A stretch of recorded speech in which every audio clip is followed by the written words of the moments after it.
All right, Facebook and YouTube. So, as you know, like we said last episode, we're wearing the same stuff, right?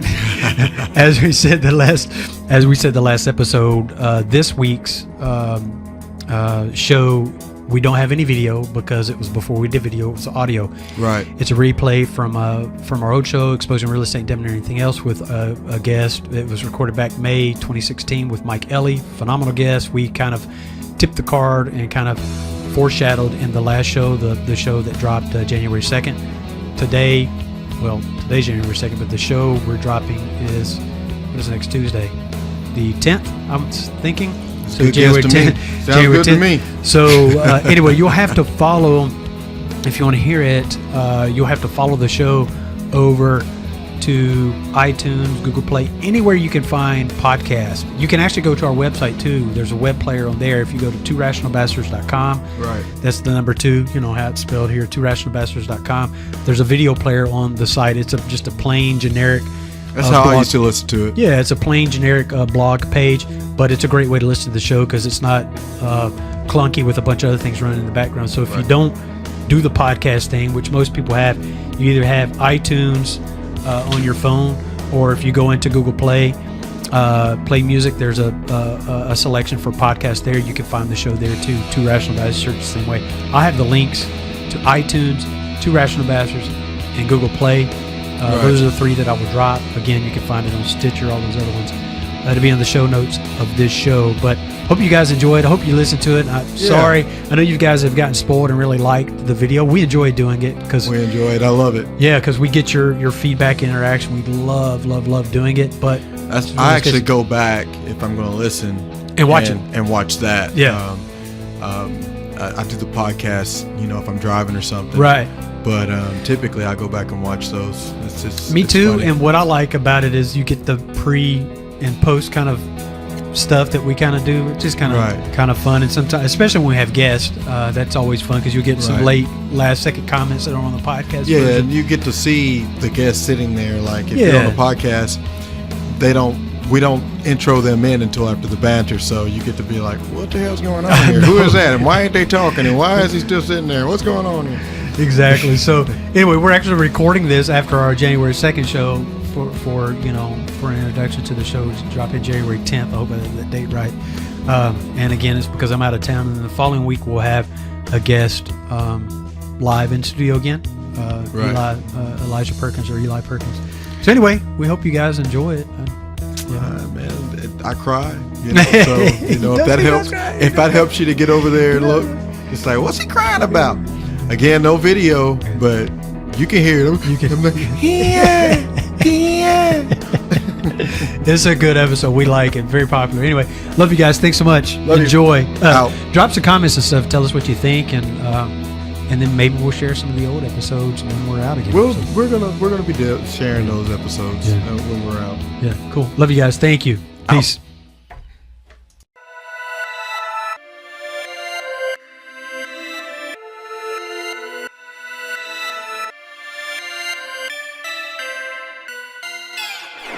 This is Scott. This is Colin. And we are Two Rational Bastards.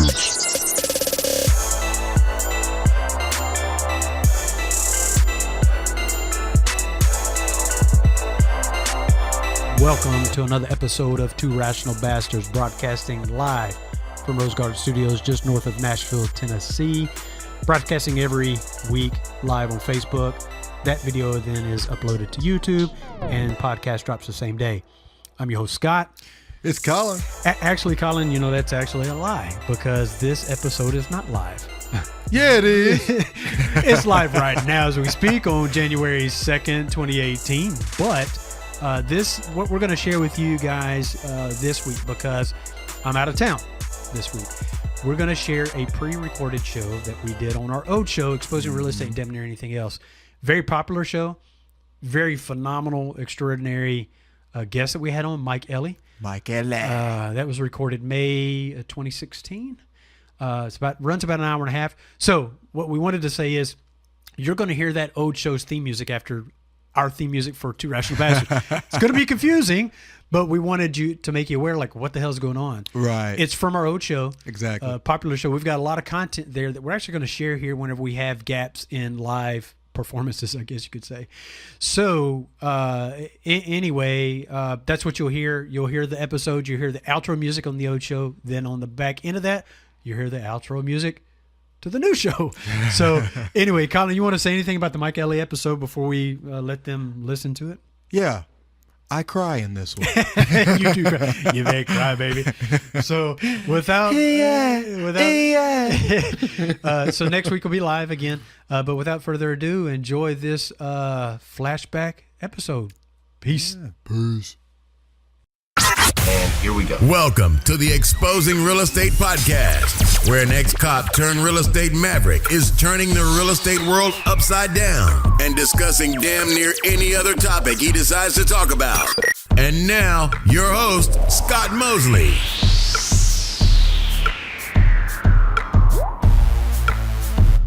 Welcome to another episode of Exposing Real Estate and Damn Near Anything Else. My name is Scott Mosley, your host, and of course we got my boy. This is Colin Sadler. Colin, what's up, brother? I know this has been kind of a short week for us this week because I know. We usually, like I say in episode 8, we usually only record once a week, and we have a lot of information we may gather during the week and kind of share. But we did an episode Tuesday this week. Yeah, it was amazing. That was just 2 days ago, which was phenomenal. Anyway, so I know it's only been a couple of days, but I still want to know what's been. We talk every day, but what's going on with you, brother? You're not going to believe what happened to me. Okay, a week is really a long time. You know, you have 24 hours in a day, and a lot can go on, especially when you're the kind of person that tries to observe. You know, you try to experience your life and not just allow things to happen on default. I'm doing the things I always do. I've been a personal trainer since I was 17. We were just speaking on this a second ago. And, I'm going into the gym and I'm going in, saying hi to everybody, hugging everybody. You know, it's an inviting environment, and I love everybody there, right. You know, and everybody loves me. I put up quotations. Yeah. Come on, man. Well, and I say that I'm going to unpack it. I promise. The experience I had is I got knocked out at the gym. Scott, Yeah, talk about that, man. I got knocked out. Most of it's because of ignorance. You know, it's like, you know what? How come you want to go to a chiropractor when you can just let old Billy Bob get you? I gotta hear this. Where Billy Bob at? I'm glad you didn't share this with me because hey, go get Thomas. What's he weighing now? 300. Come here, step on my back. So I have a guy at the gym that typically pops me, and it's amazing. He pops me, and I do my lifts, and I have a great day. Well, this was the day he wasn't here. I'm like, where's my chiropractor? I went up to the biggest, blackest guy I could find. King Kong ain't got nothing on me kind of guy. And, you know, he doesn't really know me that way. You know, I'm just like, I just need my back popped. Right. And, you know, I'm already dumb enough to allow somebody to step on me and crack me or whatever. Did he think that was odd, you asking him to? No. Okay. No, it was, you know, everybody there has seen me get my back popped. Process. There's other people that, you know, they come up to me, hey, man, could you, whatever. Right. You know, illegal stuff. Because we're not chiropractors, right? The chiropractors don't even be like, that's why the rush, he ain't come back to me. I knew something went wrong. Kyle Crackers, right? Did he look at your x-rays? No, he didn't look at my x-rays. We're illegal. Well, I went up to him and I was like, hey, man, could you pop me? He's like all enthusiastic. Yeah, man, look at me. He's like 305 pounds. And I'm talking the hybrid between a power lifter and a bodybuilder, that guy. You know, he's huge. He picks me up. He cracks my back, wiggles me, all kind of extra stuff. Now, hold on a minute now. Set me down and let me go. I'm like, dude, wall behind him, ceiling. hit the ground, and that's how I came to. You know, I'm like, listen, I'm laughing. See, that's what happened. That's what made me vulnerable in the first place. That's why I'm talking about this. I hit the ground, and all these people that, you know, I assume love me, the same people I was like, hey, what's going on? Hey, what's going on? Hey. Nobody came. You know, they just sit there looking at me, laughing and giggling, and I was like, that hurts my feelings. You know, you're mean. You know what I mean? And I was out of it for a second. And then in that moment, not really in that moment, I had to unpack this for a while. This is about 24 hours later. I realized that my expectations, my unfair expectation and other people's response was on me. Yes. You know what I mean? Like I expected a certain reaction, like, well, how come you didn't come over and coddle me, and how all these things. And then I realized there's nothing wrong with having a desired result, but you have to flow and allow whatever's going to come in. So I was like, wow, all the times that I've read that, and there's times that I've done that, but not that emotion, you know, like being neglected, being left out, and being made fun of. I mean, I'm 42 now, and those things haven't happened to me. You know, I'm a pretty cool guy, if I can say to him. I walk in, I'm like, you know, I got my little strut.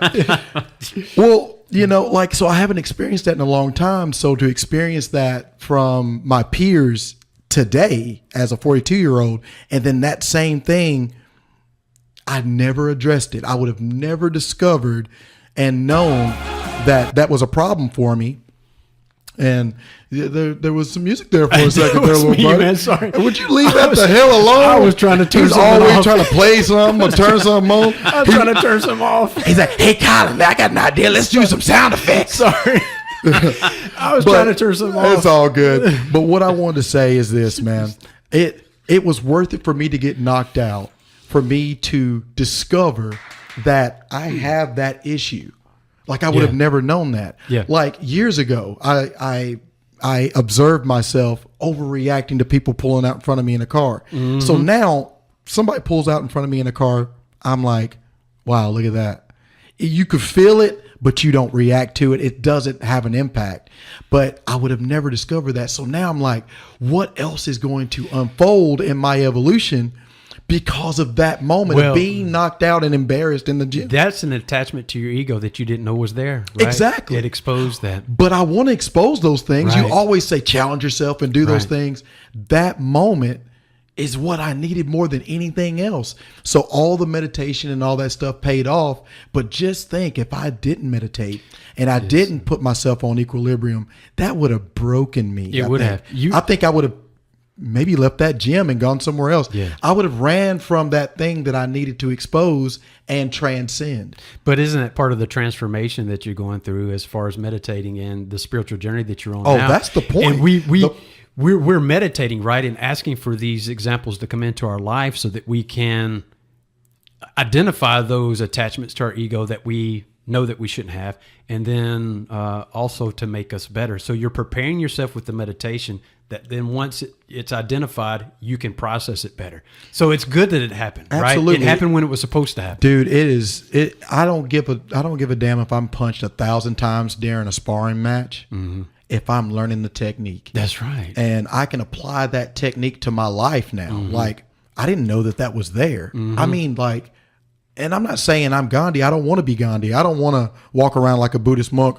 Oh, Lord, I stepped on 2 ants today. You know what I mean? Yeah. Yeah. I don't want to be that. I don't want to be that guy. But what I do want to do is I want to evolve in every moment that I can. I want to take everything as an opportunity that I can take as an opportunity. And you can't do that without observing you. And I would have, dude, for 24 hours, I blamed big old black King Kong dude. How dare blah, blah, laugh at me. And what didn't they, just all of that external thing. Right.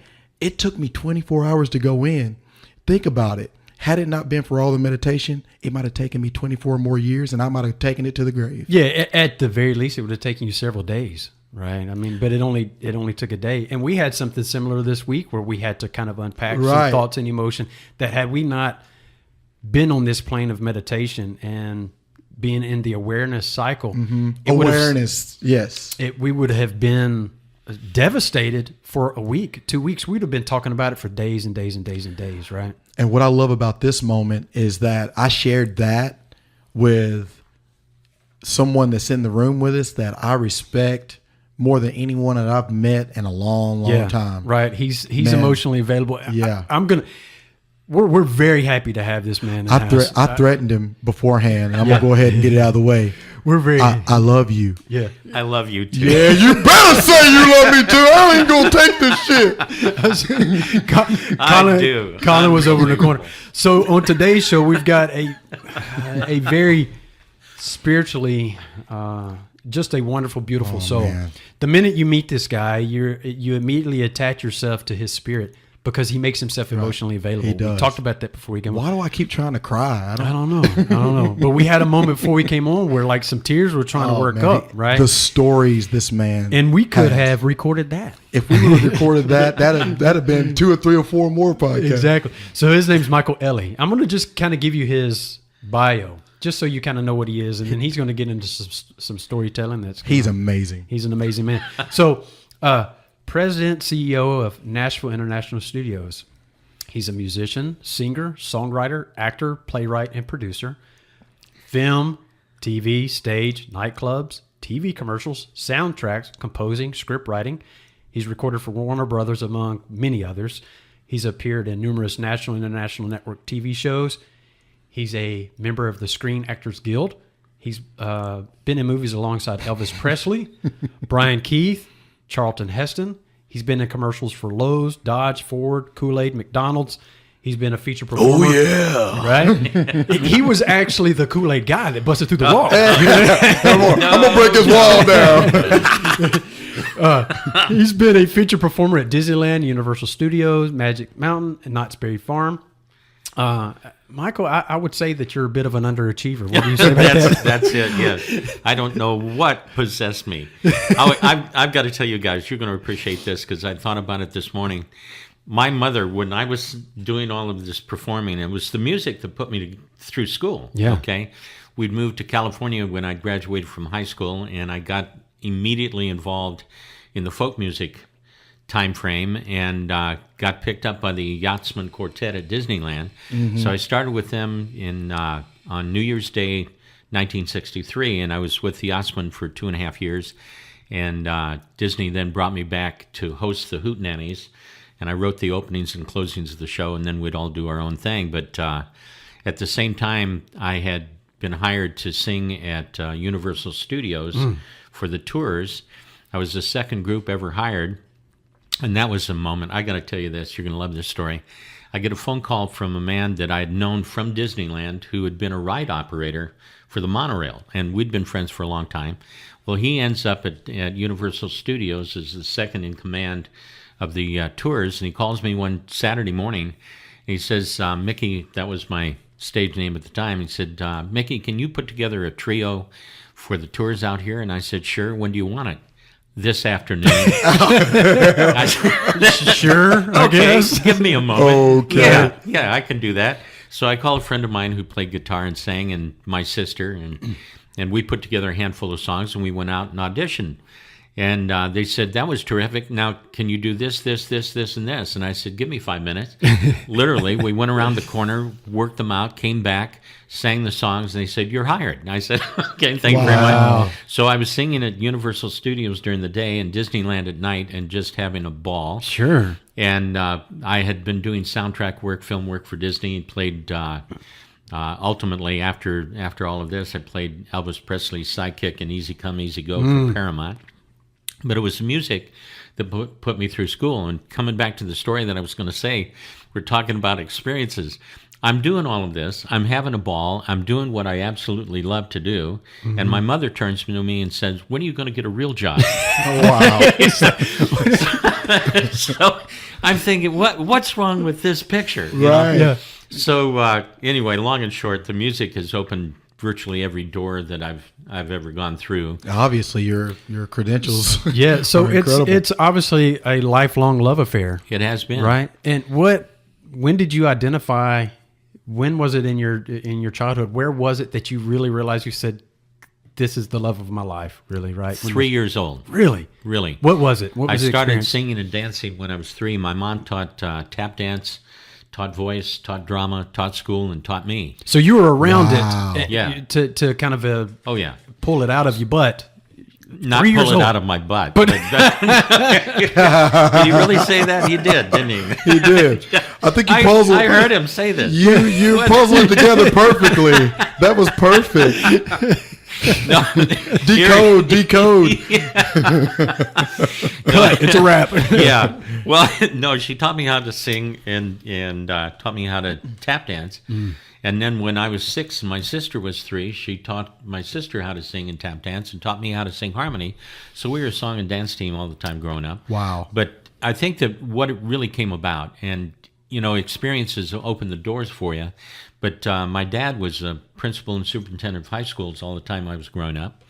And I'm here to tell you that a PK is a PK, whether it's a principal's kid or a preacher's kid. And we were always, and I took this whole responsibility on, but I was told that I was the ambassador of the family.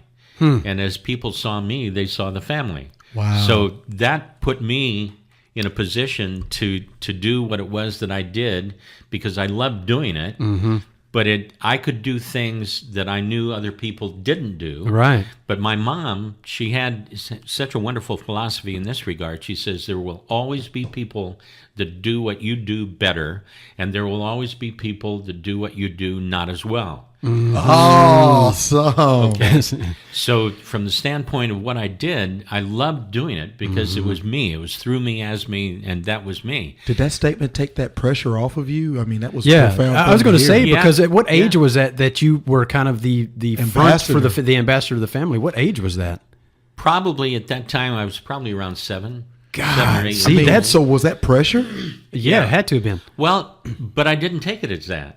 I just took it, that's my position. That's what That's your what job I do. is. Okay? So from that standpoint, I was doing all of the singing, and the one incident that I remember, I was age 4, you're going to appreciate this. I was put in a giant diaper with a thing across my chest. I was the New Year's Eve baby. There we Okay. go. There we go. That was a little freaky. I remember standing on this was at the church, and I'm standing on this table in this giant diaper with this strap that says New Year's baby. There you and go. I'm saying to myself, this is not me. Okay, this is not what I signed In that up for. moment, it was. But you owned it. But I owned it. No, it was the thing. Going through, I made that diaper look good. you bet I did. Well, the thing about the music business was that it opened every door. And when we moved to Omaha, Nebraska, my dad was principal of Omaha West Side High School, which was the pilot school for the Midwest. And we were all glorified guinea pigs.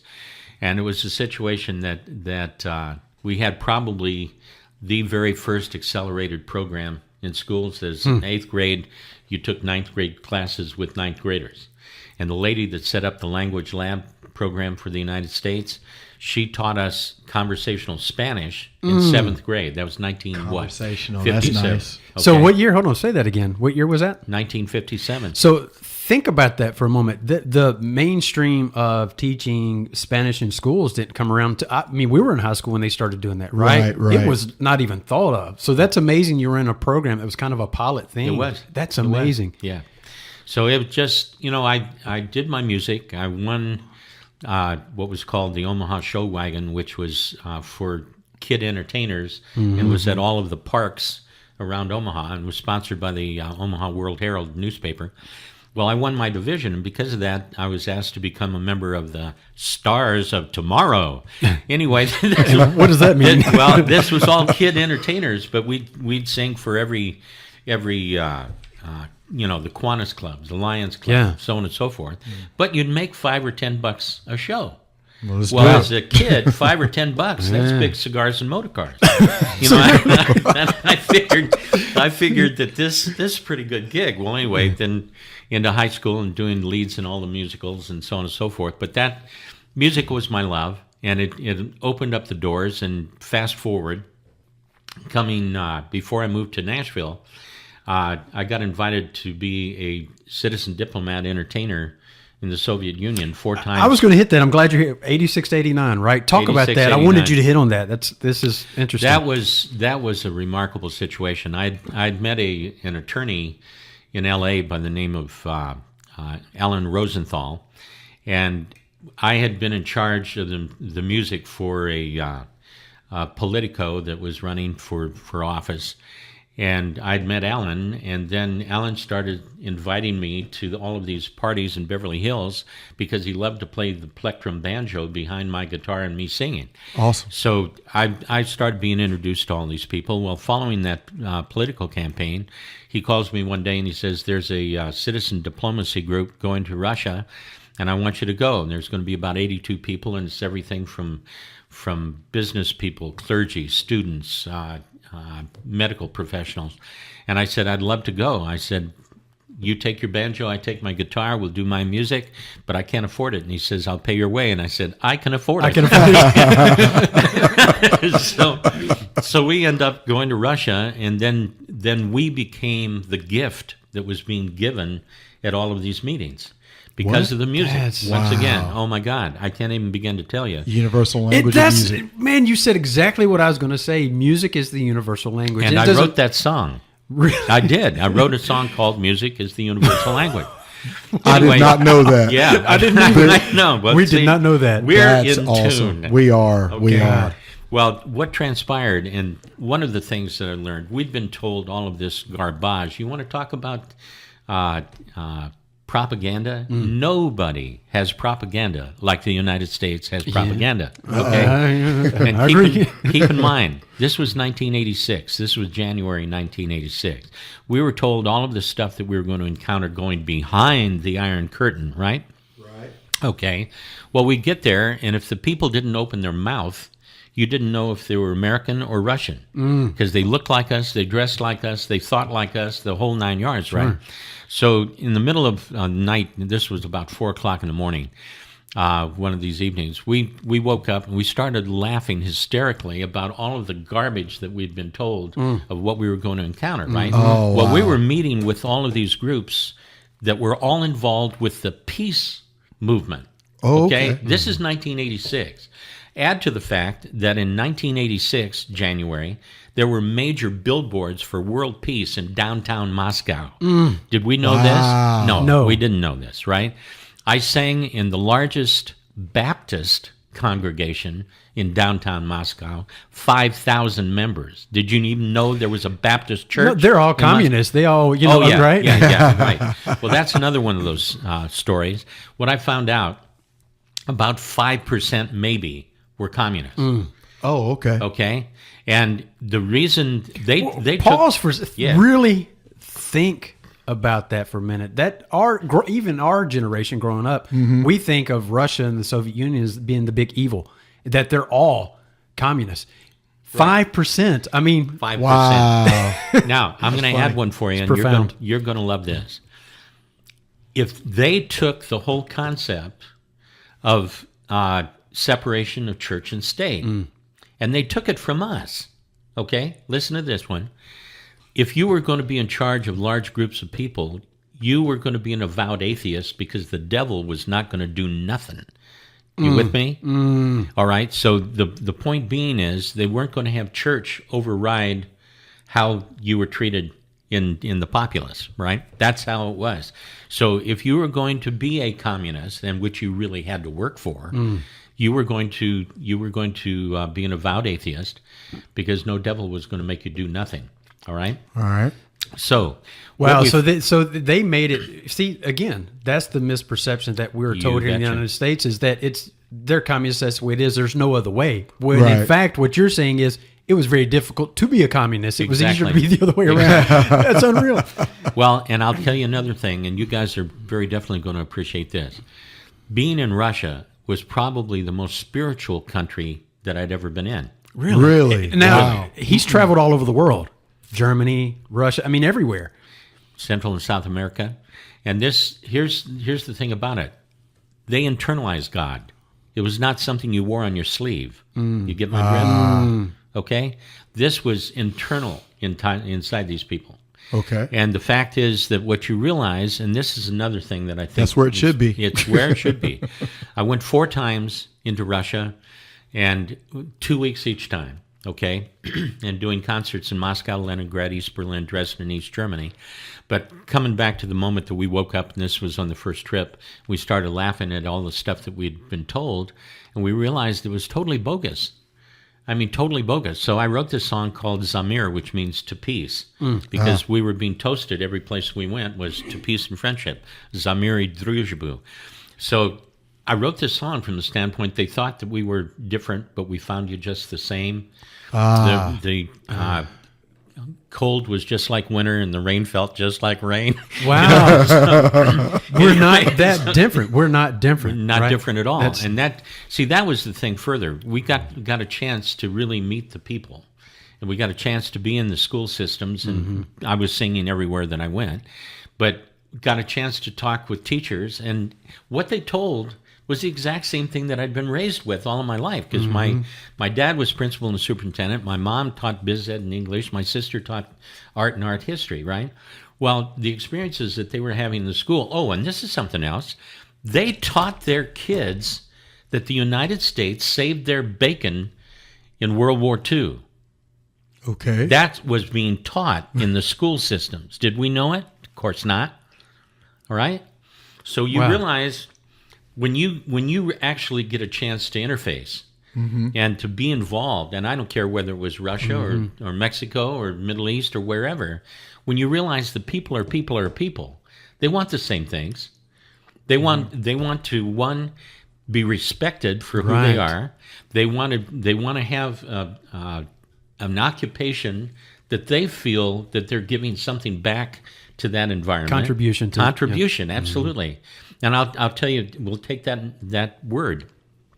What I found in Russia was when it was forced retirement, the men lasted maybe 2 years before they died, before they passed, because there was nothing left for them to give. They didn't feel like they were giving back any longer. That's it. No, and here's the thing. I feel, and that if it was possible for kids in middle school, and I think that would be the ideal time, to go 2 weeks out of this country, any direction. I don't care where you go. Yeah. 2 weeks. This world would have world peace overnight. I agree with you. And I will tell you, concept. I would tell you something that's very similar, although we didn't go out of the country. When we decided to move to California, one of the main things for us to do was to give the kids an exposure to something else that they didn't see in their own backyard here. We knew that California was a great example of things that happen in the world as far as progressiveness and things like that. And it's amazing what it did for my kids when they moved back. And I've got great, the core and morals of my kids are great, not by my own. This is just how they are, because if they had took after how I was when I was younger, they'd be little hoodlums. They'd be hoodlums and heathens and whatever. But moving back, my son had a very profound kind of statement when I picked him up from school.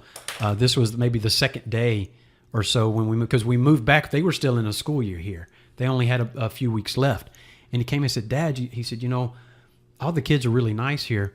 And I really like them. He said, but it's all just white kids.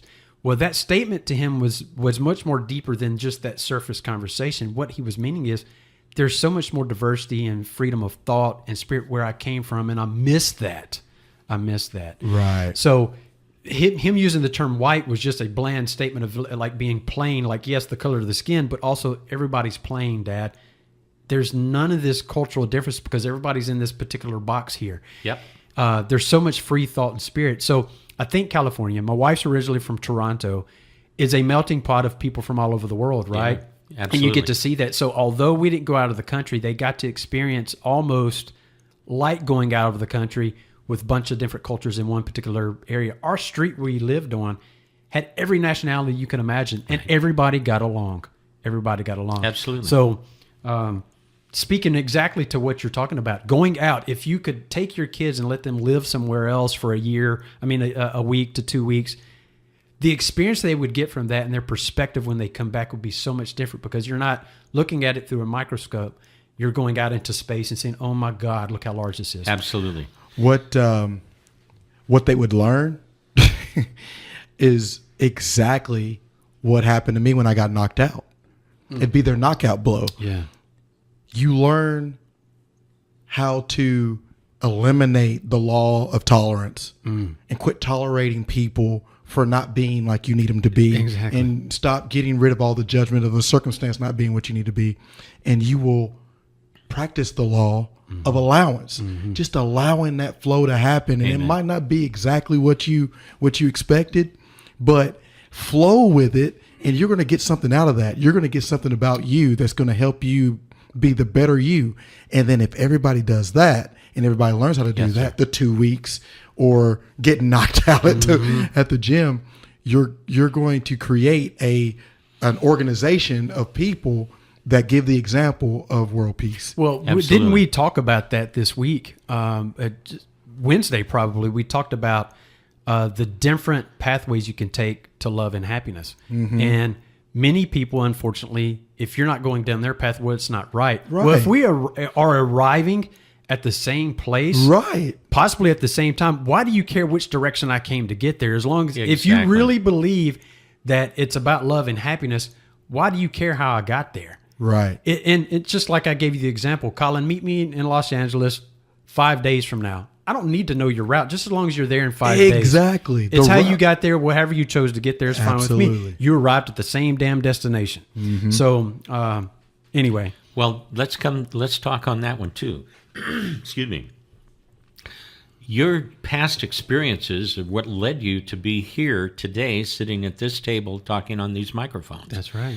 And your experiences are your experiences, and mine is mine. Uniquely yours. But whatever it was allowed us to come together at this moment for these particular circumstances. Okay? So how can you denounce it? You bet. And here, where I think the beauty of this whole experience, prior to even going on radio and taping this show, the conversation that we had prior to this moment, what impact that has had on me personally, because this is something that I've needed. This is something that when my wife and I have been talking about. I mentioned we talked about meditation and what you guys have experienced, and I was talking a little bit about what I had experienced, and realizing that had been a total part of my life for years and years and years. Right. And I mean, it was a daily happening, and I would journal. I had all of this stuff written. Because of that experience, I also became an inventor.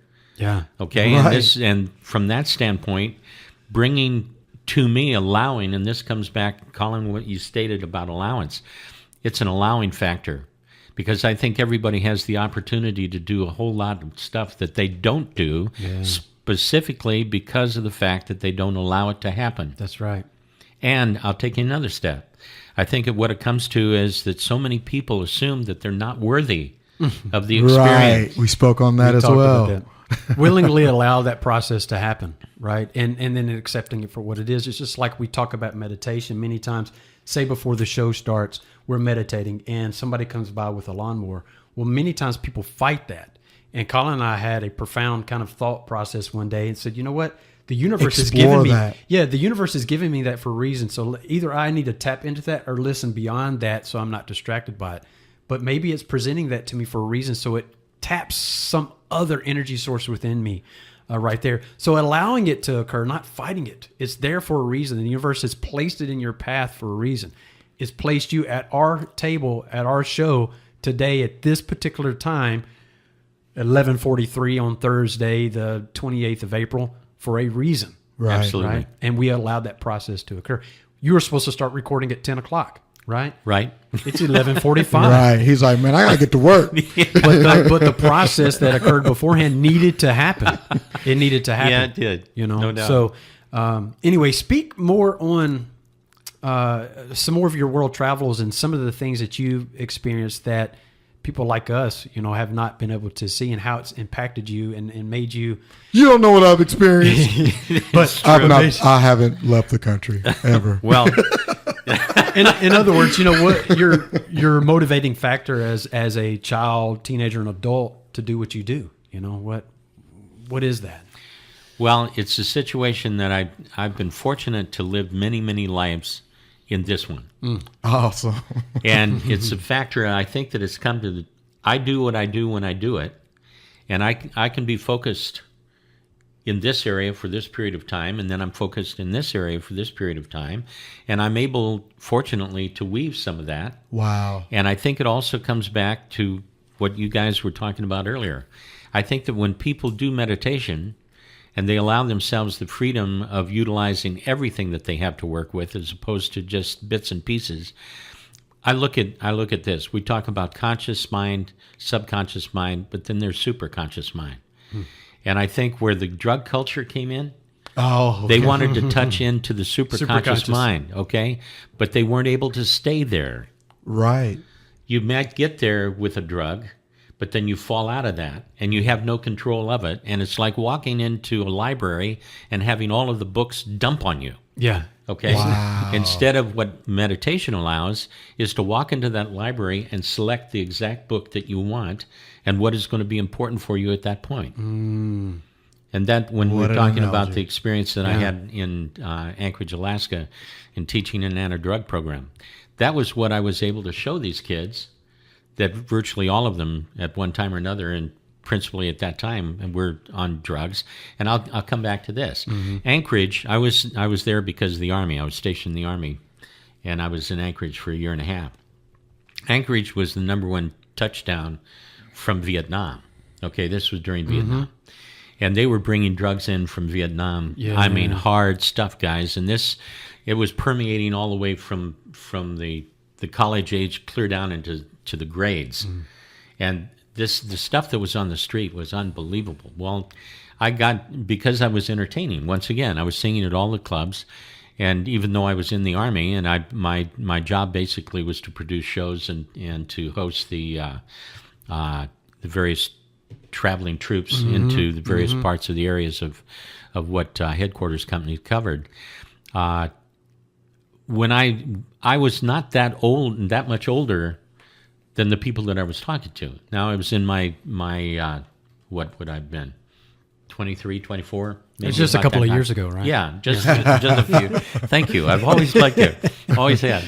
Anyway, the point being is, because of the entertaining, people knew who I was, and then we started having conversations similar to what we've had this morning, and I got invited to meet with the mayor of Anchorage, and they said that I could set up a anti-drug movement for the city of Anchorage, and would I do that? And I said yes. And so then the mayor opened the door to the civic auditorium, and I had 10 people that had been involved in meditation in one form or another. Everybody does what they do, okay? Right. You guys have been meditating, but you do it your way, right? Okay? And we are as an individual as that, and how well you do what you do affects me, and how well I do what I do affects you. Absolutely. Okay? And so we bring all of this to one coalescence, but we do it our way, and it comes back again. If you don't do you the best you that you know how to do, the rest of the world is at a loss. Okay, I had an experience. Because we're all connected. Around. We're all connected. Yeah. I was singing at Harris clubs in Tahoe and Reno.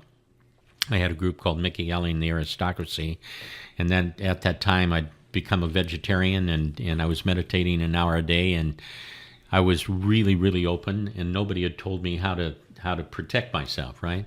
Oh, wow. Oh, yeah. Okay, that's not the place that you want to be totally open. Right. Well, I had this one meditation where I was taken up on this mountain in my vision, and I'm sitting on this mountain overlooking this vast body of water, and I asked my guide, I said, why am I here? What is the lesson that I'm to learn from this experience? And I was told, you are like a drop of water in the sea of existence. You're nothing without the sea, and the sea is at a loss without you. Wow. Okay? We can't separate ourselves from the whole. We're part of the game. And so we need to participate to the fullest of our collective abilities.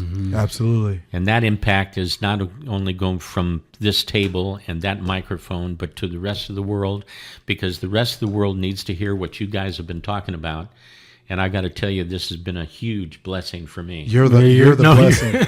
You're the blessing. No, you're the one that brought the energy into it and allowed the conversation to occur the way it has. So thank you for that. We're very, something you said it too, doing your best you. And I think a lot of people accepting what you're supposed to be doing. That people get sidetracked and distracted and think that they should be only doing this, or no, I was only meant for this. But if something else is pulling them and speaking to them to have them do something else, they feel like because traditional wisdom and not the conventional kind, but how you're taught and raised is no, you get a job and you do this, and this is all you do. You don't let anything else. What my father did, that's what my parents do. Yeah, you don't allow other experiences to happen because you feel like you're failing society, you're failing your parents.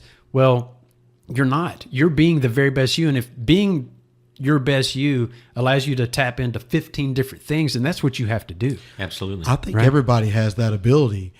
They don't allow it to happen. Exactly. It's the allowance. You live in the egoic tolerance of judging you, judging them, judging the circumstance, so you box yourself in. And the funniest thing, he just said that we're the blessing, and they got all over me because they say I'm too humble. But I acknowledge the fact that something beautiful is happening in front of me. And as the observer, I mean, it's going to come off like I'm being humble because an experience that's unfolding in front of me is bigger than I could ever be alone. Right. Without y'all, there is no me. Without them and everything that exists, I'm connected to it, but I'm just the small piece of that puzzle. Right. And I like to observe and I like to, really experience. But if I do not allow myself to flow, what I'm doing is I'm taking my puzzle piece out of it and I'm hoarding it to myself, and I don't want you to see it. And what I've done ultimately is pretty much mess up the puzzle. Yeah, because we're all connected, and you're being selfish if you're not being selfless, right? So, because we know we're all energy, we're all carbon based, and it's all connected. So you have to selfishly repair yourself, so then you can be selfless to give back to the universe. And, absolutely. And make the process even better. So I love the analogy used about the drop. I love your analogies. because truly every single drop and molecule of water in the ocean has to be there, and it's there for a reason. Absolutely. You take one out and it's not complete, it's not whole. Because it then does return back to, it does its job, right? It goes up to the sky, comes down as rain, nourishes plants, and it returns. It's a cyclical kind of thing. The same thing with energy, right? So it's funny that you use the water. I mean, how would you find that water molecule? Like everybody tries to separate themselves from the whole. And if there's a big old bonfire and you could take a little twig and set it on fire and then pull that twig out, you're looking at that little flame and you're just like, wow, this is a separate piece of flame. It isn't. You took it for something greater. You want to prove it, throw it back in that bonfire and then find it again. Exactly. It's a part of the whole. And we pull the twigs out all the time, and we identify with the twig. That's your ego, not your spirit, your soul, that thing in you, whatever you want to call it, that thing in you that is part of the whole.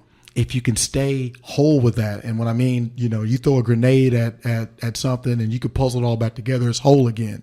To stay whole, you got to stay connected to that. Well, don't you find that most people are pulling the twigs out? Yeah. They're never giving anything back. I was pulling the twigs out for 24 hours, remember? Exactly. I mean, I was blaming everything. Yeah. And it's hard to look in the mirror sometimes and be like, wow, look at that, because it's been a while. I haven't seen that. I haven't seen that me. What do we since say I was almost? a teenager. What do we say almost every show? Being comfortable with the uncomfortableness and being vulnerable. I don't have a problem with that. Exactly. But I wasn't familiar with that thing. Exactly. It popped up, and I'm just like, thank God it popped up. Right. But had I not been prepared, exactly. Had I not been conditioned, had I not had the punches and the spar and been punched a couple of times, I wouldn't have been able to unpack that eventually. That's right. I agree. I think one of the things that's important, and it came to me in this conversation here, it's the strength to be vulnerable. It's the ability to, once again, it comes back to allowance, but it gives you the freedom. Here's one thing that I know. I don't know if you guys have talked on your show related to auras. You familiar with the term? We haven't talked on the show, but we've talked independently off the show. And together. chakras. Yeah, chakras. Well, my first experience of seeing an aura and realizing that to be able to have these experiences, you have to be open. Mm-hmm. Okay? Mm-hmm. So it's a double-edged sword in that regard. If you want to experience this, pardon me? What's my aura look like? Well, you've got a lot of blue in your aura, and that's communication. Okay? You also have a lot of red, which is leadership, and it also deals with health, sexuality in that regard. You have the gold is the spiritual attainment.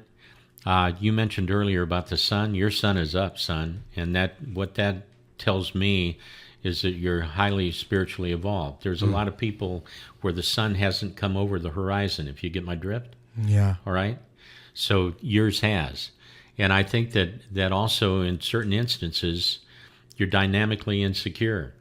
I am. Okay? Because what you cover up, you think that that's a safety valve. It's not a safety valve. It's a cover. Mm-hmm. And you think people can't see you. They can see you.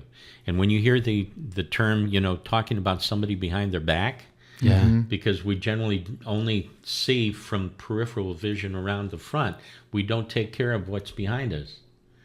And so when you open yourself up and you allow that shell to come down, which you're doing now because I've just mentioned it to you, you're letting that go. Terrific. Let it go. I just got knocked out again. Yeah, you This did. is my second knockout. Like, I was just being facetious. Like, what my aura look like? I didn't know he was going to come back with, well, let me tell you. I'm like, come on. I'm gonna go in the bathroom and cry for the rest. Just cut my mic off. I see all the Batman kapows and kapooey and all that stuff behind your head. Oh, yeah. Robin just got knocked off. I was climbing up and then cut the rope.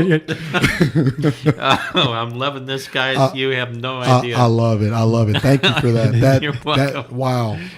I can't wait to hear this again. Yeah, right. I'm gonna listen to this part over and over again. You're insecure. Yeah. Oh my God.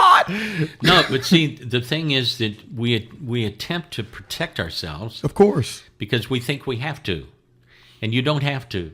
Where the strength is when you realize you do not have to protect yourself, because as much as you're open, that's the protection, because nothing will blindside you. Mm-hmm. Nothing will catch you off guard. Well, I want to take this. I want to take this as a lesson, because this is a different point of view for me. So I want to go ahead and ask you. You don't feel that that's a contradiction to, you've got to assert your boundaries. You can't just allow anyone to just come into your circle. No. And then just run amok with You're missing the point that I'm trying to convey. I know here. I am. That's why I asked. Okay. No, it's not running amok. It's the fact that nothing will catch you off guard. When you are totally open and you allow you to be all of you, there is no possibility that somebody's going to catch you off guard. I'm going to come back to your experiences, and I don't know what your experiences are related to martial arts, but I'm sure that this feeds this, okay? The concept of martial arts is the ability to be aware of what the situation is before you have to find yourself in a position that you don't want to be in. Of course, of course. And you had stated early on that when you were learning, when you started doing bodybuilding, when you started doing your physical approach. He's telling secret stuff that I told him beforehand. Okay. No, you're fine. You're fine. Go ahead. But what you were doing was so that you did not have to be in positions that you didn't want to be in. Absolutely. And it comes back again to choice. So the thing is, if you're totally open, nothing is going to enter your field that you do not allow. And that comes back to the biblical stating on, no man cometh unto the Father except by me. Well, that's been interpreted in probably many different ways, but the point being is nothing happens to you that you haven't allowed to happen. Right. Nothing comes into here unless you allowed it to come into here. Right. So if you find yourself feeling free to be everything that you are and to allow all of the creativity that you have, when you can drop the barriers, okay? Mm-hmm. If you have to get through that to get to somebody else, and somebody else has to get that to get to you, then something's getting lost in translation. Right. When you don't have that, nothing's lost in translation, and everything that you're encountering is by choice, not chance, but it's done consciously, not subconsciously, or Right. unconsciously, as the case might be. Right. Right. All right? Take your partner over here, Mr. Scott. You are a highly spiritually evolved person, okay? You've got a lot of gold. You have a lot of yellow, which is intellect.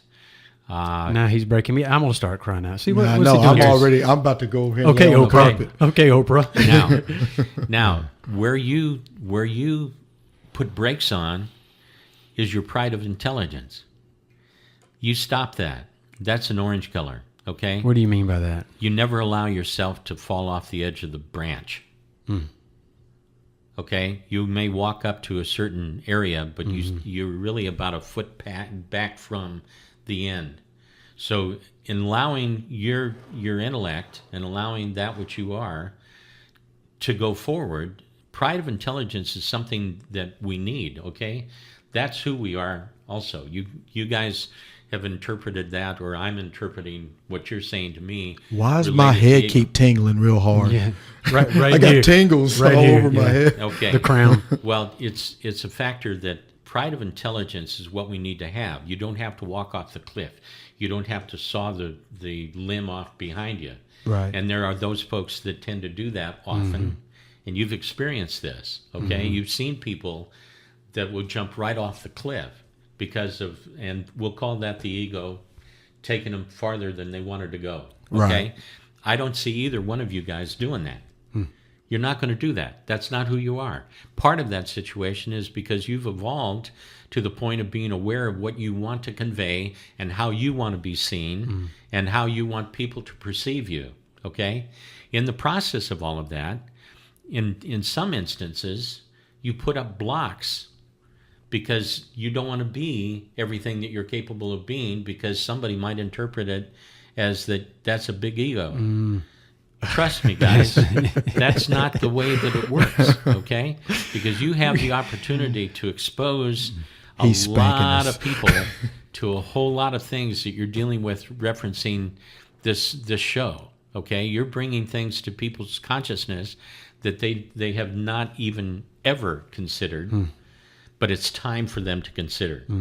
And so from the standpoint, if you allow yourself your own freedom to do it in the way that you're capable of doing, several things happen. There is a flow that goes through you. That power goes out. They hear your voice. They experience what it is that you're experiencing, and they know you in ways that you have not allowed them to know. All Okay, right? well, I have one other question then. There's a balance. There's a yin and yang. There's ebb and flow. Absolutely. Up and down. There's left and right. If you don't allow the ego to give you that red alert that you're feeling a certain way, how do you know what to address? Well, see, if you I find mean, yourself... the ego's needed. Oh, absolutely. Yeah, for that's survival. my point. The ego absolutely is necessary. Well, we're not saying we deny the ego. Yeah. We're just saying we keep an eye Really on keep it in check, or yeah. when we feel it. Okay, but We you're being we flow. You're cautioning you. Okay, I'm no. You guys, We do. what you guys have said, and what you said prior to our conversation here, is that you are more concerned that people are going to think in a certain way. You don't know how they're going to think. You're going through a judgment factor that if I do this in the way that I know that I can do this, they might think such and such. Well, the point being is, if you I know your origin of thought now. Okay. okay, Yeah. Okay. Yeah. That's it. Over and done. No, I see where you're coming from now. so this show, and I'm sorry, and I'm going to let you say go ahead. this. No, it's fine. This show is about exposing real estate, damn near anything else. We never intended this to be exposing us. What's this all exposing about? Scott Mosley and Collins. I'm going to edit that whole portion of the Just show. like, you're insecure ears. You're in some. Technical difficulty, sorry. We are having technical difficulties, and then at the end, he's playing the guitar. just straight from. Welcome, Michael Elley, to the show. Yeah, I thought they was gonna do something. You guys are It's there. I don't know. Something must be wrong with the player. Let me tell you something about your oars. Now, the part where you insecure,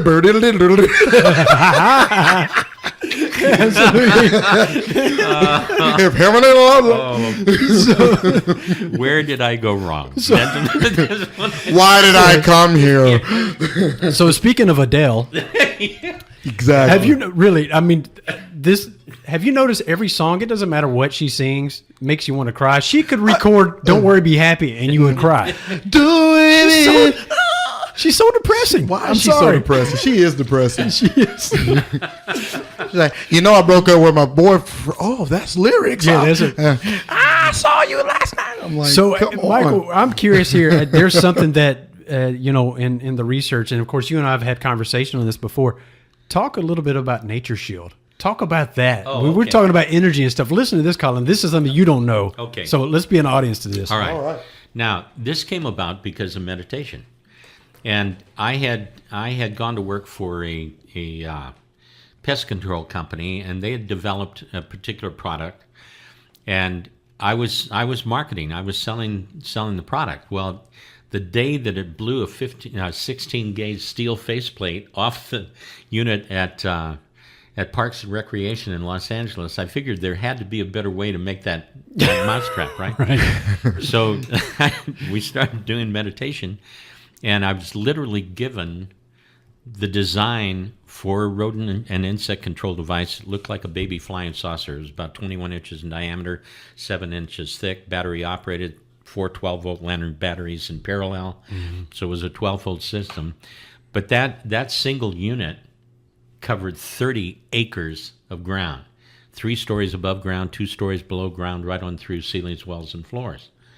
And this, I gave the plans to a gentleman by the name of John Gavlik. John, at the time, was doing digital design laser warfare systems for Hughes helicopters. Mm-hmm. And this is going back 1976, okay? 1976. Wow. And John said, you're throwing your money down a rat hole, Mike. And I said, take my money, John, because if you don't, somebody else will. And he comes back, and I said, I want you to translate what I'm giving you into the latest state-of-the-art of the integrated circuits and printed circuit boards, etc. And he comes back to me and he tells me, I don't know why this is working. But it is. Okay? And the idea of this came from where? Where did this come from? This was given to me in meditation. Yeah. Wow. I wanted to point that out again because I think that people could have missed you saying that. So. Yeah. No, this came through meditation. Wow. And I saw it. I knew what it needed to do, and I was getting this information, and I had a partner at the time that was writing all this stuff down for me while I was in the meditative state. And John brings it back. It works the first time. And I was the research department, okay? Because there wasn't any instrument that could test the energy, because it drew about as much energy as your electric wristwatch. But it covered 30 acres of ground, 650-foot radius, That's amazing. 1,300-foot diameter, 3 stories above ground, 2 stories below ground, right on through ceilings, walls, and floors. And take you a step, I got invited by the, I'm trying to think what the name of the organization. This was, it's skipping a beat for me. I'll come back to it. But in 1979, Senator Proxmire said that we could put a man on the moon, but we couldn't take care of the mouse problem in Senate office buildings. Oh, wow. Well, I did it with 4 units, one in the sub-basement, one at ground level, one at 3rd floor, one at 6th. Took the energy right up because we were dealing with magnetics. and I call this contraclusive magnetism, a multiple vortex energy flow resolving an elastic expansion and contraction of capacitance in relation to space and altitude. Say it again 3 times. Yeah. Real fast. What it was is like dropping a pebble into the pond of this Earth's magnetics. It would go out so far, come back on itself, set up these patterns, which then would scramble the communication of these various creatures. Now, the system worked too well, okay? Too well. Took care of rats, mice, gophers, ground squirrels, cockroaches, termites, crickets, fleas, mosquitoes, aphid, thrip, 3 different kinds of coffee fungus, to include a spore, nematode, various species of ants, including the fire ant. But bees, earthworms, ladybugs, hummingbirds, anything dealing with pollination cycle, not bothered at all. So What? So the ones that are taking from from their surroundings, it repelled them, but the ones that are actually contributing, it didn't affect them. Something about energy. See, that's phenomenal. right? Think about that for a minute. Well, it comes back to the situation. What was unique is it didn't drive the problem from this area to your neighbors, but it didn't allow your neighbor's problem to become yours. It set up what it was called, what I interpret, ring past knot. I don't know if you've heard that term in metaphysics, but I haven't. it's like, okay, here it is and here it isn't. And why was that?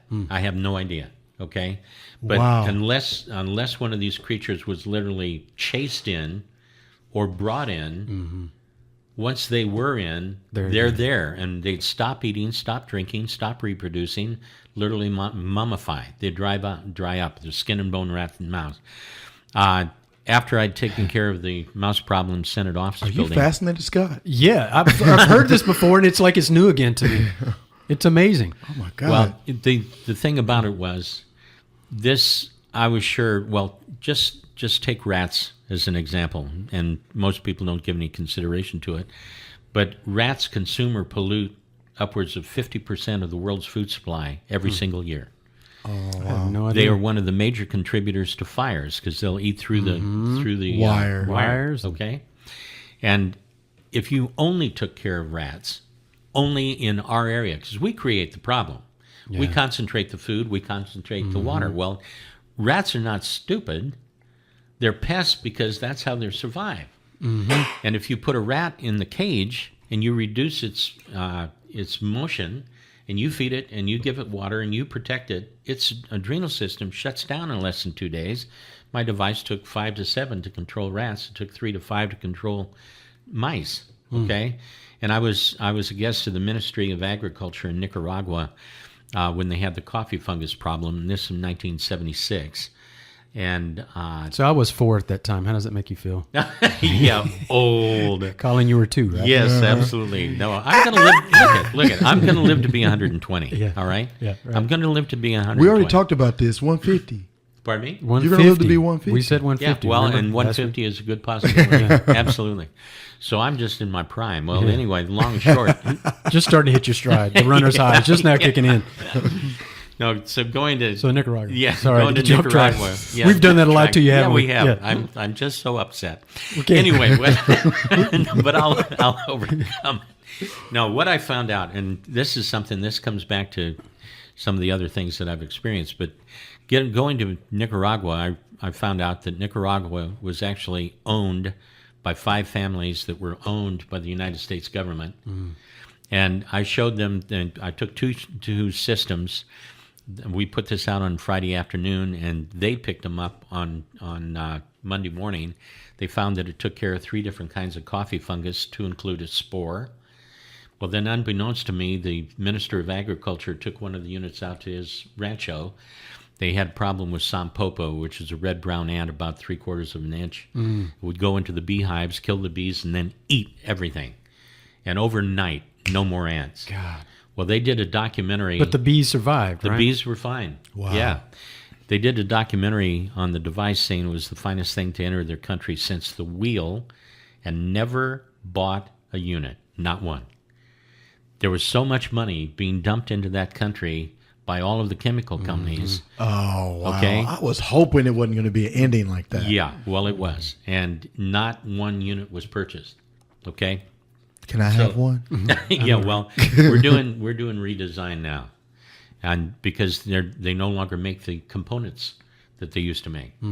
So it's got to be redesigned to do exactly as it did then. But that's another story. But point being is, we were put out of business by our illustrious government being lobbied so heavily by the chemical companies. Does not surprise me. Because we were eating their lunch. Yeah. And they threw out a report that was done by Dr. Edwin Smith, who at the time was the head of the Food Analytical Laboratory for NASA's manned space probes.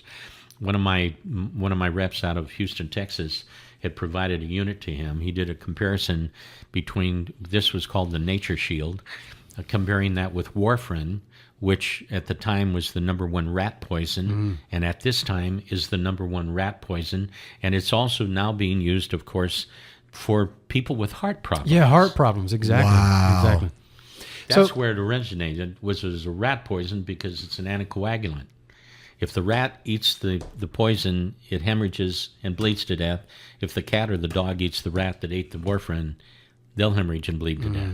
Wow. So they do he does a comparison. 86% control with my device is compared to 27% control with the anticoagulant.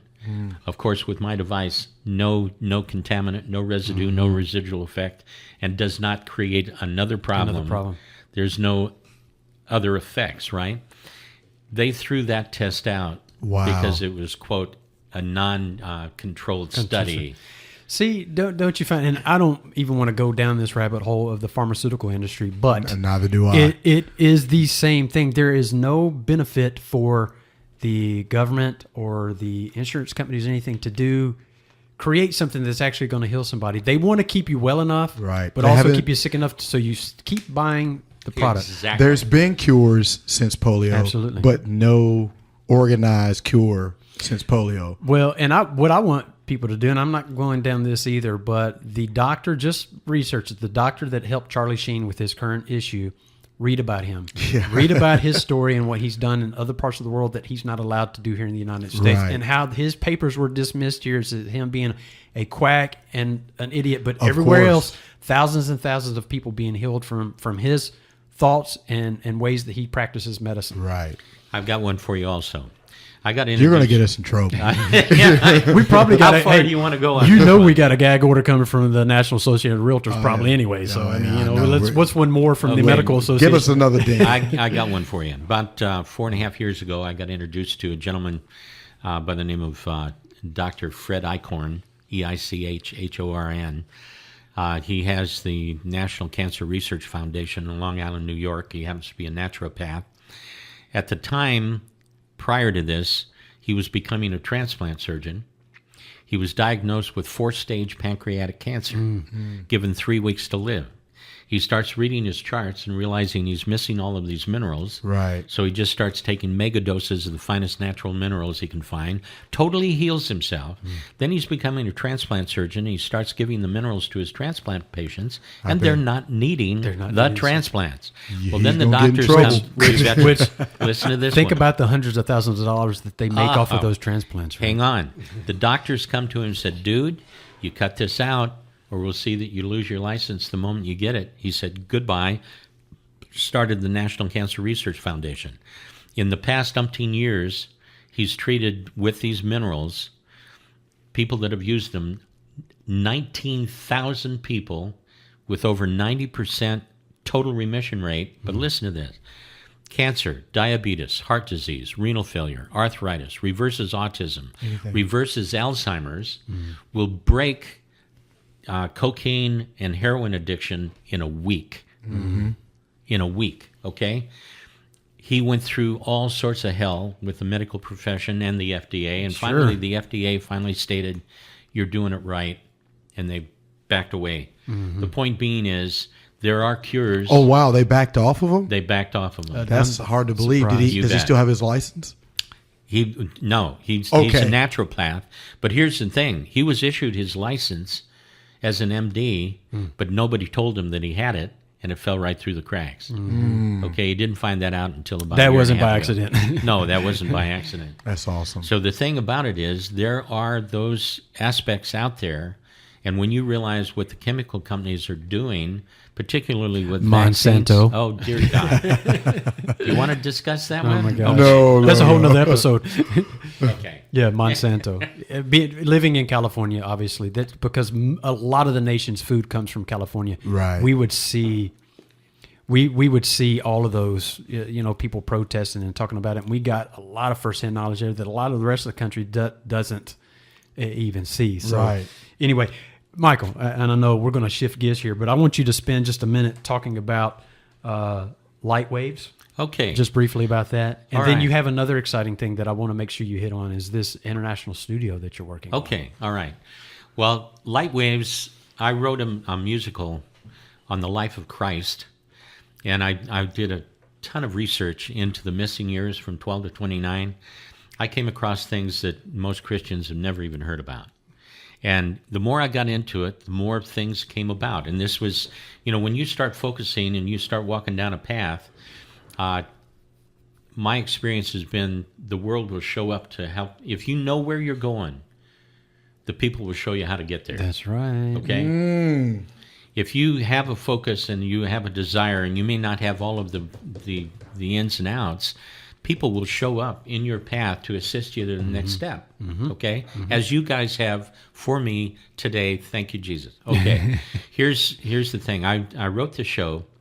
There's 25 songs in the show that range everything from classical, rock, country, jazz, middle of the road pop, southern gospel, contemporary Christian, inspirational.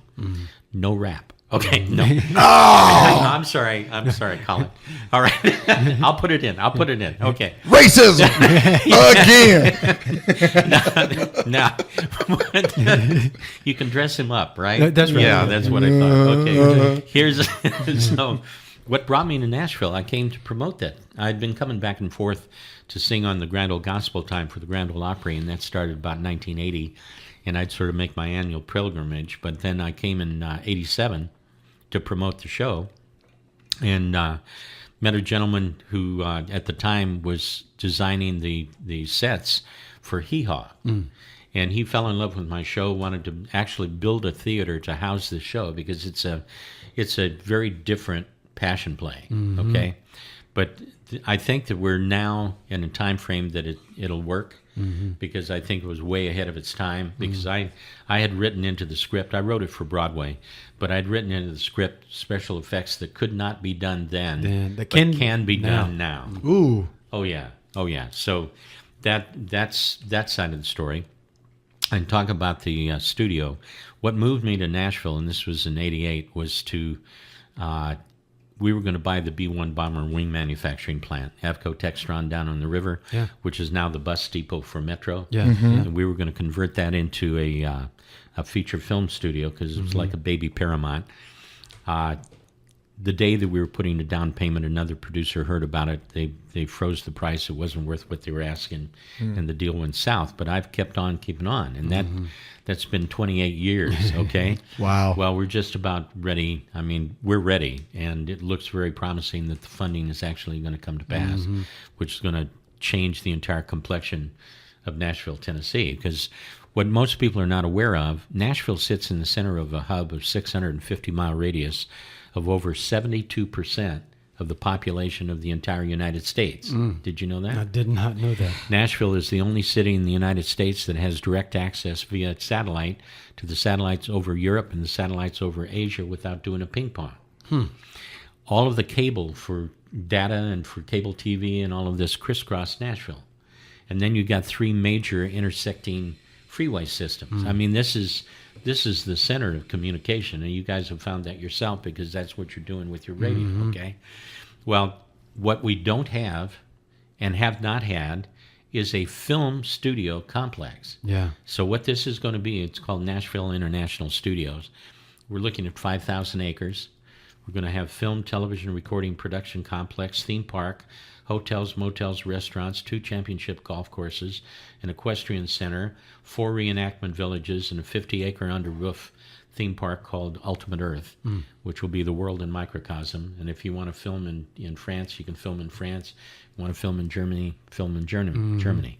So it's going to allow, and part of this also, we've set up a 501c3 called the Native American Cultural Studies Center, with the idea of teaching Native American students the film business so they can go back into their own communities and record the languages, the art, the dance, the music, and the culture. Okay, so this has been a long time coming. Yeah, but it's coming. That's amazing. We had shared. We had lunch one day a few weeks back, and he had shared it, and I had told him that if he ever comes on our show, if we're ever fortunate enough to have him here, that he had to share his project that he's wanting to work on now, because that's huge, and a lot of people don't realize all the great filming and things that occur here. Oh, right, yeah. Michael? Here's the thing, and thank you for mentioning that. All of the major film companies, as well as a whole lot of the independents, have been coming to Tennessee forever because of the location shooting. You've got virtually everything. You've got mountains, you've got valleys, you've got rivers, you've got lakes, you've got plains. In the southwest corner of Tennessee, you even have a desert because they had done strip mining in that area. Exactly. Okay? The only thing you don't have is an ocean. An ocean. And that's about 7.5 hour drive, right? Or you can bring it up on your internet. So the point being is they've been coming here, but they go back to wherever they came from to finish the film because there's no studio here. That's right. I'll take Nashville, the series. Yes. Okay. They film here, but they ship their dailies via satellite back to Los Angeles, and they do all of the editing and all the final stuff in L.A. Because the infrastructure's not here. It's and that's not what here. you're trying to bring with what you're doing. Exactly. There's only do or do not. He's doing it. Exactly. So I'm looking at the fact that it's time now for this. There's very definitely a burgeoning film industry. It's just been under the radar. But there's an organization that I belong to that's called Nashville Filmmakers Meetup. And check that out on the internet, because it's an incredibly talented group of people. And there's lots of background. I mean, people that have done major stuff, but they're coming together to work as a community. And this is what you guys are talking about. The community is here. The infrastructure isn't.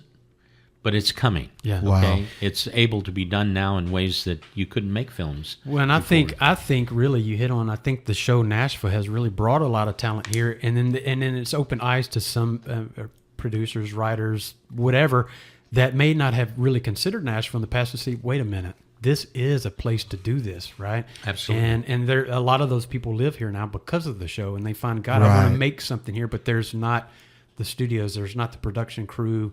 Or the equipment, we have to ship it back to. No, to LA. Here's the thing. The irony is, all of this stuff is here. There's equipment, there's crews, there's talent, but in many instances they have to leave scattered. Nashville to work. Okay. Okay, and it's here. It's been here for a long time. And you were talking about your kids growing up in Los Angeles, in California.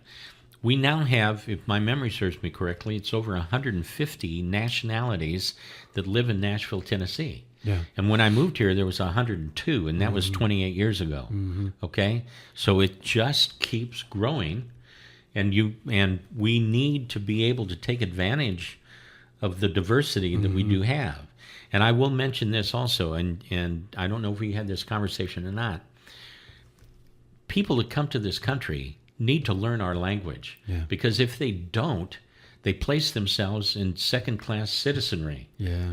They have to learn the language. I mean, when I was going back and forth to Russia, when I was going to Central America, I'd at least learn as much as I could to be able to because you're there. Absolutely. That's not a racist thing. That's what I was just a about to say. communication thing. That's communication. It's so that you're not a second-class citizen, and so Exactly. you can be a part of society, and people don't outcast. Oh gosh, they don't talk, walk, or whatever like us. You Exactly. know? Yeah.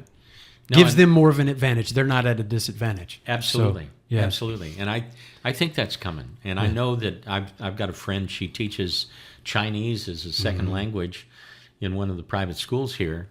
And she takes these kids to China and to other locations to give them an experience of what it is there.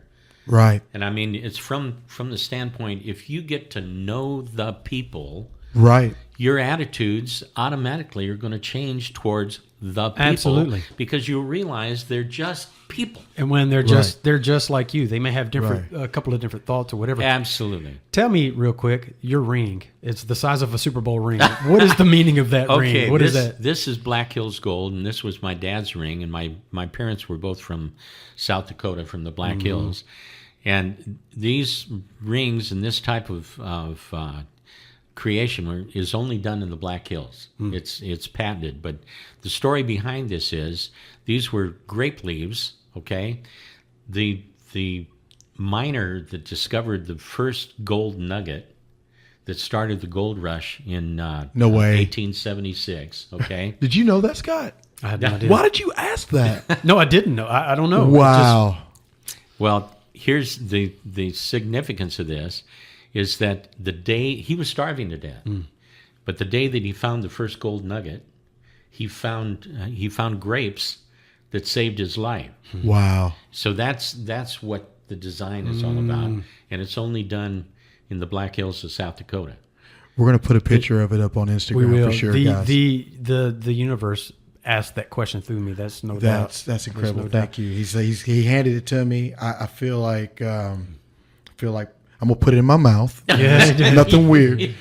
But no, this is amazing. The history. I can't wait to take a picture of this and put it up on my page. It is. And either tag you or you. Put Yeah, it up on we're yours. definitely going to get some shots of that for sure. So we could go on forever, right? Man, I don't want to stop. What I want to do is, I'm so glad you brought your guitar. Do you mind doing a live sure. song?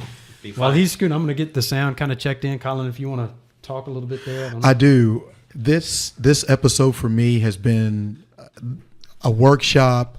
It's been a dojo. It's been therapy. It's been everything that I could have ever hoped for. I couldn't have wished for this any better than it was unpacked for me.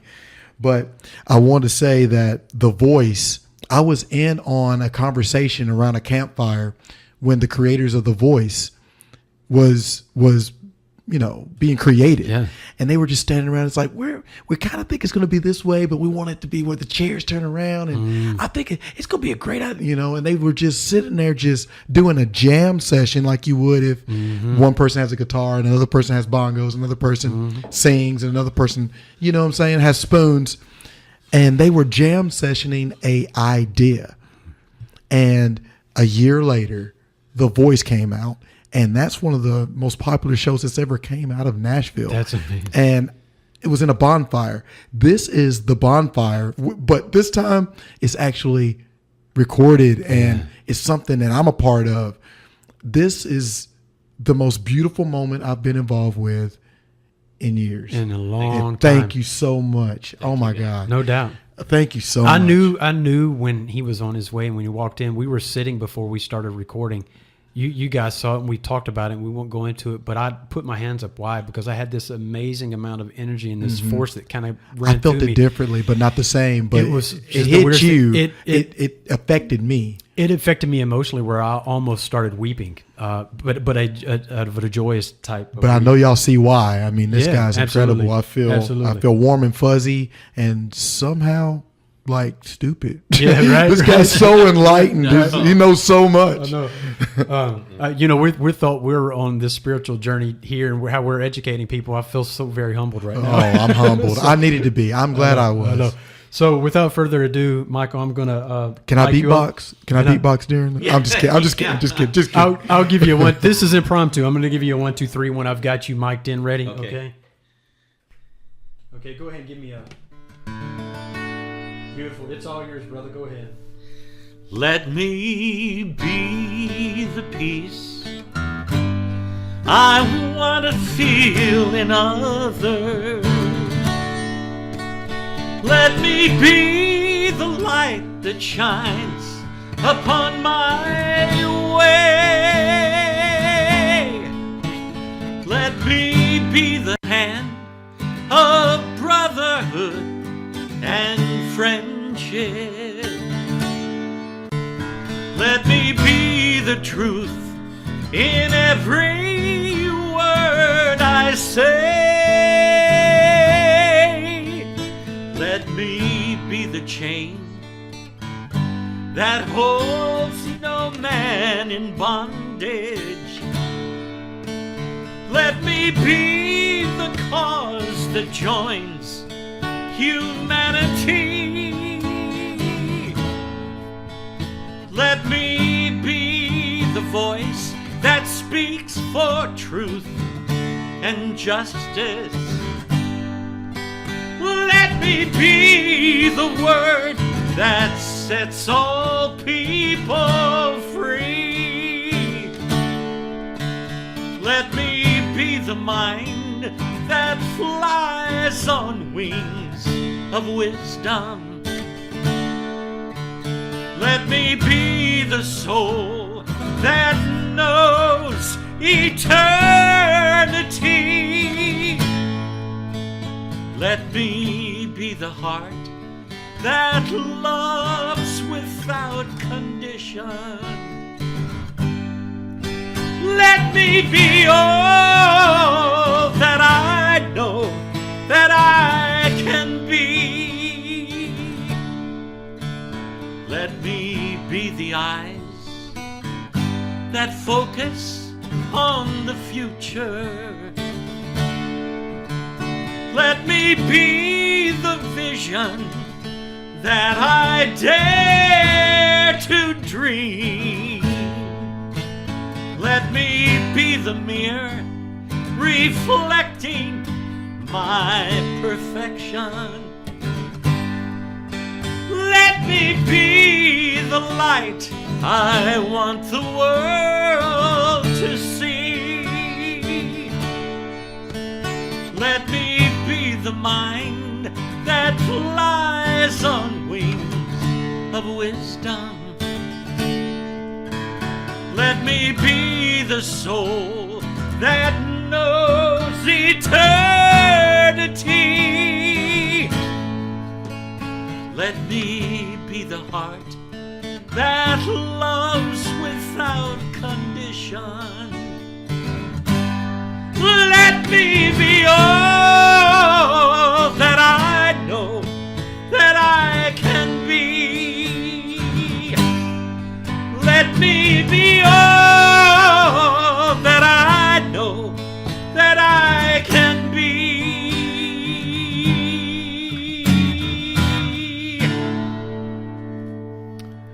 I don't even know how to respond to that. That was truly amazing. Everything that we talked of before the show, everything we talked of during the show, did you just write that just now? I mean, seriously. I wrote that right after I came back from Russia. That was the first song. My gosh. Powerful. Good Lord. I'm speechless, and that's hard to do. I'm speechless. Like I want to cry. I want to run. I want to jump. I feel like I need to be making something. I need to be still. I don't know what to do with myself right now. That was very profound. I mean, and such like a perfect song for like it's almost like you wrote it right that's now. Why I said that. I mean, because he is the kind of guy that could write stuff on the fly, right? So I'm like, did you just write that? Oh, he's because freestyling. Yeah, I mean, he is freestyling right now. That was absolutely amazing. So, Kendrick LaHoo? Yeah, I can freestyle rap. Can you freestyle right? Man, that was emotional. That was profound, and couldn't have summed up the show more perfectly. I know y'all think I was playing in the beginning. I love this man. Yeah, this no, man, absolutely. I need your number. I feel like I can call him and be like, hey man, I had this go on this week. Could we talk about it? You know, we knew the first time, Michael, the first time we met, I told my wife in the car, I said, man, he is so emotionally available. And you talked about the barriers, right? I said, there's none with him. It's free flowing to you, and he accepts you for what you are. You feel that immediately without even having the conversation. The soul speaks to you that way. And this man has done that, and what an example for us, right? And to how to live and how to do things right properly. All right, I'm gonna try not to cry. Okay, my my big daddy was my great grandfather, and he died when I was 11.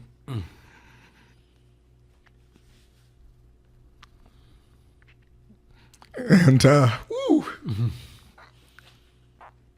I haven't had another man make me feel as free and as connected as this moment right now. Thank you. Thank you so much. I love you too. It's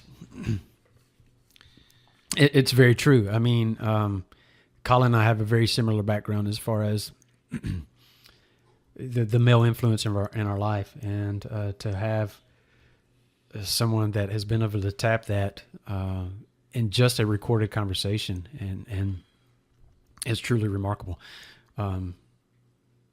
This will be a show that we get years down the road will be the show for me that's pivotal and ever changing in how we do things going forward.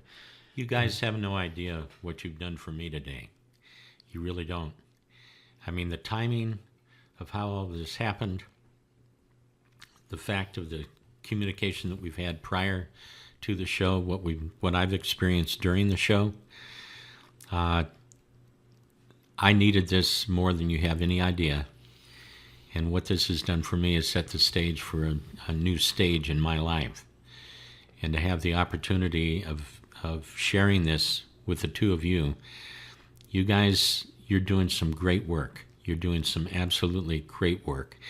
And the impact of what you're dealing with and how you're dealing and what you're sharing with this planet, this is huge. This is not a little bit. This is really, really huge. And to be able to be a part of this is such a blessing to me. I can't even begin to tell you how much. He says it's a blessing, right? I know. He says it's a blessing. Right. Well, we're very humbled. And everybody knows that when we do this show, and Colin, I usually give Colin the last word. You have anything you want to say? I want to give Michael the final. Absolutely. Final, I'm not worthy. Other than the fact that this day right here has been one of those focal points of my life. You know, those things you look back on, it's just like, wow, that was the beginning of something great. Wow, that was the beginning of something great. Wow, that was the beginning. I don't even care what's next. Mm-hmm. I know it's something great because this moment is that big for me. That's right. It wasn't by chance that I made the difficult turn that day to then pass by the Nashville Peace Festival at Unity. That didn't happen out of accident. There were choices I made that day that led me there. It wasn't accidental. And this is one of the reasons why it happened, was because of this moment right now that's going on. I know that. And if you ask, I'll tell this story another time, but I'll give you a snippet. We were about to leave the Nashville Peace Festival that day, but something literally stopped me in my tracks and said, "You're supposed to be here for something else." And I scanned. I couldn't identify what it was. And I immediately went over to the table where Sharon was sitting, and we started a conversation. Then Bonnie walks in, then Rev D walks over, and I said, I'm home. I'm supposed to be here." We were about to leave, and then some profound serendipity type things that occurred then, and then the day after, and then in the weeks that we've been coming. And the fact that I knew right away, there was no filter when I called Colin. I needed to experience it that Sunday, that next day, and I called him that, and I said, "Colin," I didn't even tell him over the phone. In fact, I waited until we were about to record again. I said, this had to be something I had to tell you in person. What occurred and happened to me Saturday and Sunday. There's much bigger things happening. The very next Sunday, he started coming. And we just knew that there was much greater things than the message that we get. It's so phenomenal there every week. And the acceptance of all of what you are and your love and the energy that happens. We know there are bigger things. And this is one of those core, main, large things that have occurred from that wrong turn I made that day. Wrong right turn. Exactly. Yeah, absolutely. So, Michael, with that, we always just give Colin the last word. I don't need it. He's I want to hear what you. I want to hear what you. His depth of knowledge. I always like to leave off with him because he has such a much deeper base of knowledge than I can even access. That's not true, but with you, Michael, I want you to have the last word. I want to say that this experience has opened a gateway for me and rekindled information that I had stuffed in my consciousness and had not brought forward. And for whatever reason, I have have no understanding in that regard, at least at this moment. But what I can say is that the work that's being done by you, Scott, and you, Colin, is a wonderful work. And this radio show is going to have an impact on this planet in ways that you guys can't even dream of at the moment. And I feel this so strongly. This is going to reach out and touch people in ways that they've needed to be touched, that is an unplugging the psychological blocks that people have set on their lives, and allow them the freedom to be everything that they're capable of being, and to realize that we're all divine, that we are all special. There's no one person that's more special than somebody else. And when we realize that we have the choice to accept that in ourselves, and to realize our own speciality, and to realize who we are, living small is not what God intended. We were intended to live large. And that's where I think that this show is opening that opportunity to a great number of people. And it'll be like waves. It'll be like dropping a giant boulder into a really big pond.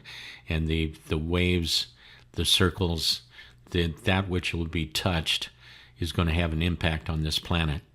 This I say in the name of the Christ, and so it is. Amen. That's amazing. Guys, and I say this, and this is even a weird kind of thing for me to say, but if this show specifically, we talk about if the shows mean anything to you, just give us a review. This one, if it did, please. This is one that I feel like, and it's not for a selfish thing for me, but to hear Michael's message, share it with people, let them know what he brought to the table today, and how impactful it is. And what we're trying to do. And what we're trying to do, the message we're trying to get out. Again, just shares. Michael, how can people find you if they want to know more about you? Where can they find you? I have a website that's www.michaelelley.com, and it's MichaelElley, michaelelley.com. And if you wish to write me, it's michaelelley at earthlink, EARTHLINK.net. Thank you, guys. Oh, it's you're been a welcome. wonderful experience. Colin at Exposing Real Estate, Scott at Exposing Real Estate. Again, thanks, guys, for tuning in. We love that you guys do. We've loved this conversation. I love this man like he's our long lost father. I love him. It's just been a phenomenal episode. But until next time, I'm Scott Mosley. It's Colin Sadler. Michael Elley. Out.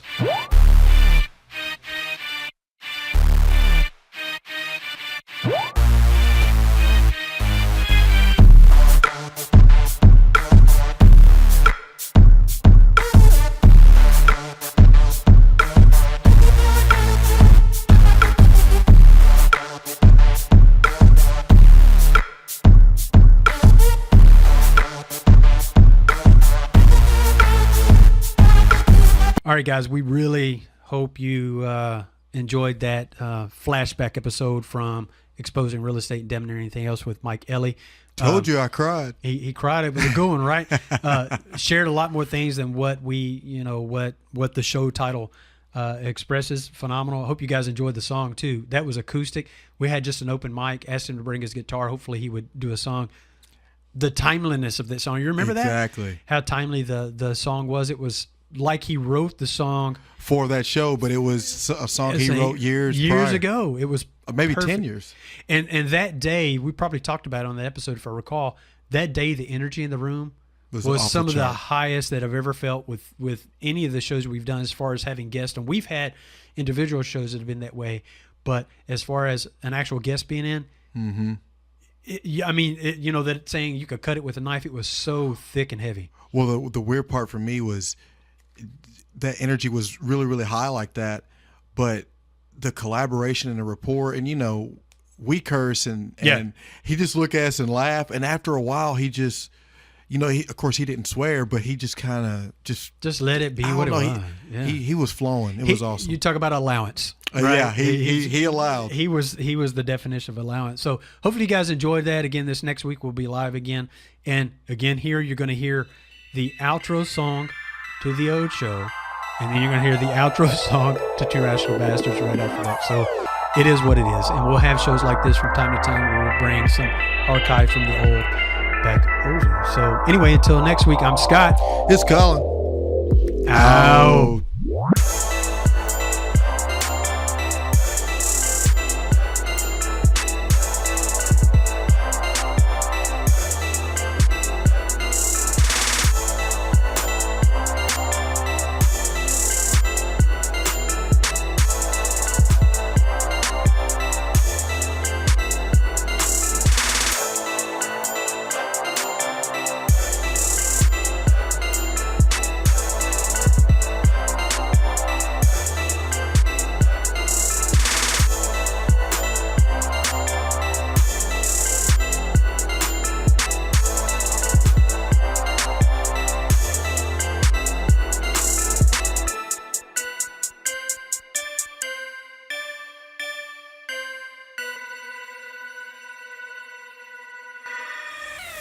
Oh.